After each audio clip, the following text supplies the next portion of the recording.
Assalamualaikum warahmatullahi wabarakatuh.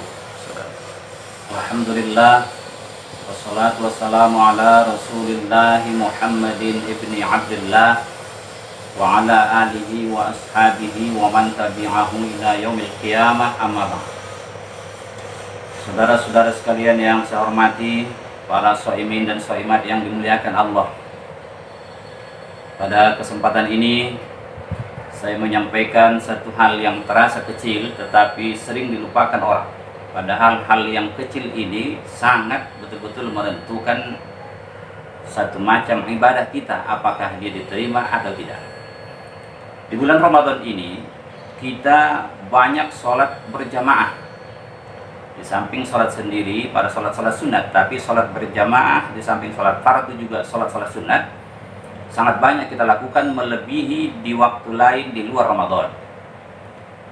Tapi ada hal yang saya perhatikan di tengah masyarakat yang sering dilupakan orang berkenaan dengan masalah syarat sah sholat, diantaranya adalah menutup aurat. Menutup aurat salah satu syarat sah sholat. Artinya apabila aurat tidak tertutup dengan batas yang sudah ditentukan di dalam sholat, maka sholatnya tidak sah. Bila sholat sudah tidak sah, yang jelas sholat itu tidak akan diterima Allah Subhanahu wa ta'ala. Oleh sebab itulah pada kesempatan ini kita bicarakan secara khusus masalah ini, walaupun dalam waktu yang singkat, bahwa aurat seseorang dalam sholat bila dia laki-laki adalah antara pusat dan lutut, dan sudah sangat kita ketahui. Menurut biasanya kaum lelaki jarang terbuka auratnya di dalam sholat, walau ada satu-satu. Yang satu-satu yang saya perhatikan itu contohnya adalah anak-anak muda kita yang sholat di masjid. Mereka suka pakai celana yang tampaknya agak pendek picaknya dibanding kita-kita yang dulu. Anak-anak muda sekarang agak pendek, bahkan di bawah pusat ikat pinggangnya. Kita biasa sejajar dengan pusat atau mungkin di atas pusat ikat pinggang kita. Tetapi anak-anak muda kita banyak membeli baju-baju, celana-celana di distro-distro umpamanya, itu mereka celananya itu di bawah pusat biasa ikat pinggang. Kemudian mereka memakai baju mereka juga agak sempit, ketat dan pendek, hanya di bawah pusat, tidak berapa jauh jaraknya. Yang terlihat oleh saya beberapa kali, anak-anak muda yang seperti ini, begitu mereka sholat, kebetulan di dalam tidak ada kaos gantungnya, tidak ada kaos di dalam, hanya baju yang dari luar. Begitu dia rukuk, itu auratnya terbuka dari belakang. Begitu sujud, lebih parah lagi. Sampai-sampai, mohon maaf, belahnya pun terlihat. Tinggal ambil ATM, gesekkan, keluar uang. Artinya, terlihat auratnya. Kita yang sholat di belakangnya pun merasa, mengapa bisa seperti ini? Nah, bila diperhatikan, kita pun berdosa. Karena masalah aurat ini, walau laki-laki sama laki-laki, tidak boleh saling melihat aurat. Perempuan dengan perempuan, jangan salah paham. Karena dipikir, dia perempuan kok, aku perempuan. Tidak bisa. Aurat ini memang harus ditutup. Itu diantaranya laki-laki. Tapi yang paling sering terlihat oleh saya, bahwa perempuan ini yang terbuka auratnya dalam sholat. Aurat perempuan yang mana? Aurat perempuan itu dalam sholat adalah seluruh tubuhnya, kecuali muka dan kedua telapak tangan. Muka dan kedua telapak tangan. Jadi seluruh tubuhnya selain muka dan dua telapak tangan ini adalah aurat dalam sholat. Kalau terbuka, sholatnya tidak sah. Nah, kadang-kadang ibu-ibu ini sholat, ketika sujud terlihat telapak kakinya. Ini membuat sholatnya tidak sah, karena telapak kaki ibu-ibu ini adalah aurat di dalam sholat. Nah, sebahagian ibu-ibu memakai rok yang agak pendek, artinya hanya pas-pasan sampai di lantai. Begitu dia sujud, tumitnya akan terlihat. Dia tambal dengan kaos kaki. Kalau kaos kakinya tebal, betul-betul tidak memperlihatkan kulitnya di dalam, tidak menjadi masalah. Tetapi sering kaos kaki ibu-ibu ini agak tipis, bahkan kadang-kadang sudah mulai sangat tipis sekali, sudah jarang-jarang. Ukurannya, aurat terlihat atau tidak, ketika dilihat auratnya di balik kain itu terlihat warna kulitnya, maka itu sudah dihitung terlihat aurat, terbuka aurat. Jadi seharusnya kaos kaki itu tebal, ketika dilihat telapak kakinya tidak nampak warna kulitnya di dalam, baru dihitung sah. Yang sering saya lihat diantaranya, kaos kaki tipis ketika sujud terlihat warna kulit telapak kakinya, itu tidak sah sholatnya. Nah, yang kedua, pakai kaos kaki agak tebal, tetapi karena kainnya itu agak pas-pasan, pakai celana di dalam juga, dia pakai celana piyama barangkali, tapi begitu dia sujud, itu celana naik, kaos kaki yang pendek, akhirnya terlihat juga aurat. Ini sangat banyak sekali terlihat ketika kita di pengajian sholat. Ini banyak, ketika dia berdiri sudah bisa kita gambarkan, ini terlihat karena kaos kakinya pendek dan kain sarungnya, demikian juga piyamanya itu agak pendek. Kemudian yang selanjutnya lagi yang sering menjadi masalah bagi perempuan dalam sholat ini adalah bagian muka. Tangan ini dalam mazhab Syafi'i batasnya dari pergelangan tangan.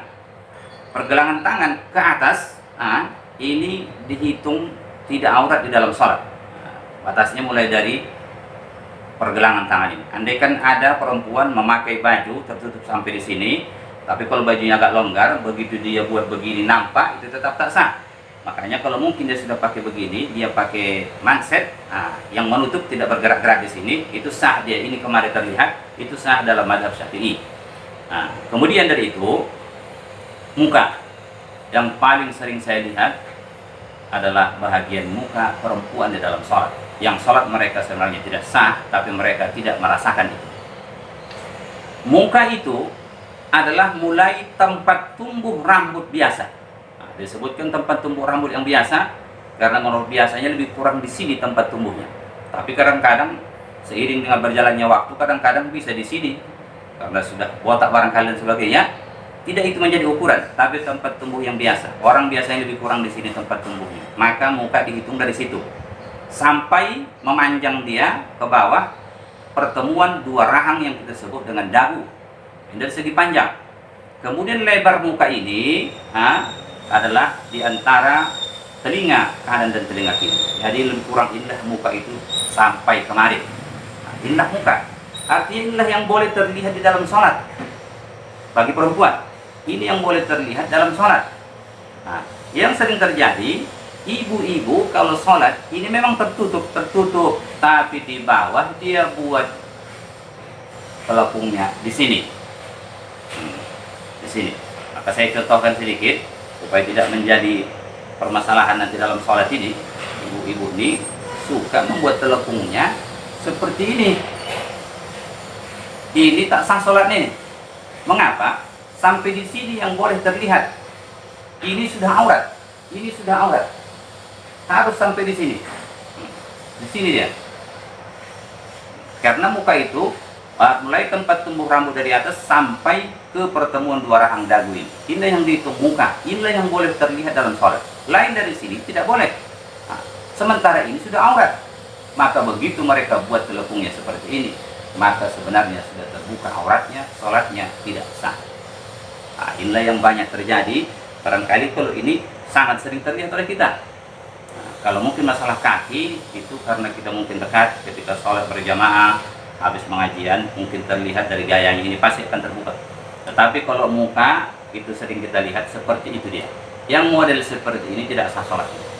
Kita sampaikan ini walaupun terasa barangkali agak keras sedikit, karena jangan sempat kita nanti merugi di akhirat. Ketika bertemu dengan Allah Subhanahu wa Ta'ala, kita mengatakan, ya Allah, aku begitu banyak sholat, di luar Ramadan aku banyak sholat, di Ramadan lebih banyak lagi Allah. Tapi ketika itu Allah mengatakan, kau sholat tidak memenuhi syarat-syarat, auratmu tidak tertutup padahal bisa kau tutup, sholatmu tidak sah. Sholat yang banyak kau lakukan itu tidak dihitung sama sekali karena sholatmu tidak sah. Na'udzubillah min dzalik. Oleh sebab itulah kita berhati-hati kepada para wanita, baik ibu-ibu, orang-orang tua saya, saudara-saudara saya, jagalah aurat dalam sholat. Kita sebagai suami, jaga istri kita masing-masing, jangan sampai aurat mereka terbuka di waktu sholat, sehingga sholat yang mereka kerjakan tidak sah di hadapan Allah Subhanahu wa Ta'ala. Dalam satu hadis riwayat Ahmad, Rasul mengatakan, ya'ti zamanun 'alan nas yusalluna wa la yusallun. Akan datang suatu masa nanti terhadap manusia di mana mereka sholat padahal mereka dianggap tidak sholat. Semoga bermanfaat. Wabillahi taufiq wal hidayah. Wassalamualaikum warahmatullahi wabarakatuh.